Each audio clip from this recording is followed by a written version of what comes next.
Hello viewers, Sahera কিচেনে সবাইকে স্বাগত।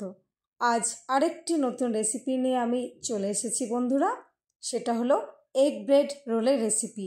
খুব সহজভাবে বানিয়েছি। কিভাবে বানিয়েছি সেটাই আমি আজকে আপনাদের সঙ্গে শেয়ার করব বন্ধুরা। এই এগ ব্রেড রোল বানাতে বেশি কিছু লাগে না, সামান্য কয়েকটি উপকরণ দিয়ে বানিয়েছি। চলুন দেখে নেওয়া যাক কীভাবে বানিয়েছি আমি এই এগ ব্রেড রোল। আমি এখানে প্রথমে একটা প্যানের মধ্যে কয়েকটা ডিমকে সেদ্ধ হতে দিয়ে দেব। ডিমটা ভালোভাবে সেদ্ধ করে নেব বন্ধুরা। ভালোভাবে সেদ্ধ না করলে হবে না, হাফ বয়েল যেন না হয়, পুরোপুরি ভালোভাবে এটাকে সেদ্ধ করে নিতে হবে। যখন ডিমগুলো সেদ্ধ হয়ে যাবে তখন আমি ডিমগুলোকে ছাড়িয়ে নেব। আমার সেদ্ধ প্রায় হয়ে গেছে, জল ফুটে এসছে, ডিমও ফুটে গেছে। এবার এটাকে আমি নামিয়ে নিয়ে ঠান্ডা করে নিয়ে ডিমগুলোকে ছাড়িয়ে নেব।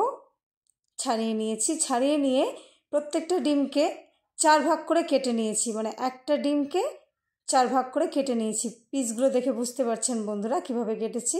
এরপর সেই কেটে নেওয়া পিসের উপরে দিয়ে দিলাম স্বাদ মতো লবণ, গোলমরিচ গুঁড়ো 1 টেবিল স্পুনের মতো, আর দিয়ে দিলাম পেরি পেরি পাউডার।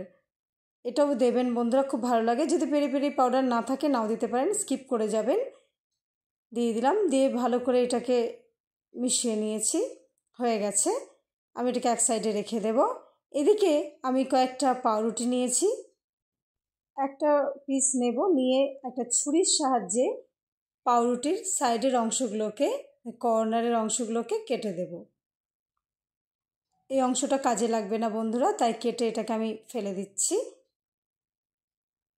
কেটে নিলাম। চারিদিকটাই কেটে নিতে হবে ভালো করে। কাটা হয়ে গেছে প্রায়। প্রত্যেকটা পাউরুটিকে ঠিক এইভাবেই আমি কেটে নেব। এদিকে আমি একটা থালাতে জল নিয়েছি, সেই জলের মধ্যে পাউরুটির পিসটাকে দিয়ে দেব। এক পিঠটা ভিজিয়ে নেওয়ার পরে অপর পিঠটা উল্টে ভিজিয়ে নেব। এরপর এই পাউরুটিটাকে হাতের মধ্যে নিয়ে ভালো করে জলটাকে স্কুইজ করে নেবেন, মানে চিপে চিপে ফেলে দেবেন। জল যেন না থাকে, ভালোভাবে চিপে নিতে হবে। আমার জল চেপা হয়ে গেছে প্রায়। এরপর এর মধ্যে সেই ডিম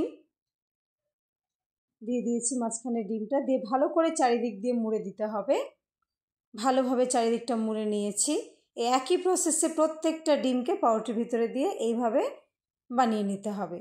আমি একইভাবে বানিয়ে নিয়েছি সবগুলোকে। এবার এগুলোকে আমি ভেজে নেব বন্ধুরা। ভাজার জন্য রেডি হয়ে গেল। এদিকে কড়াইয়ে আমি তেল গরম হতে দিয়েছিলাম, গরম হয়ে এসছে।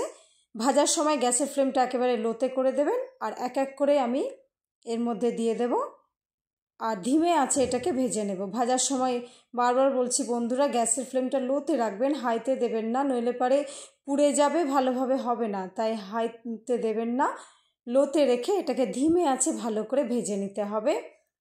ব্রাউন করে ভেজে নেব। একদম হয়ে গেছে প্রায় ব্রাউন, দেখে বুঝতে পারছেন কত সুন্দর কালার এসছে, কত ভালো হয়েছে।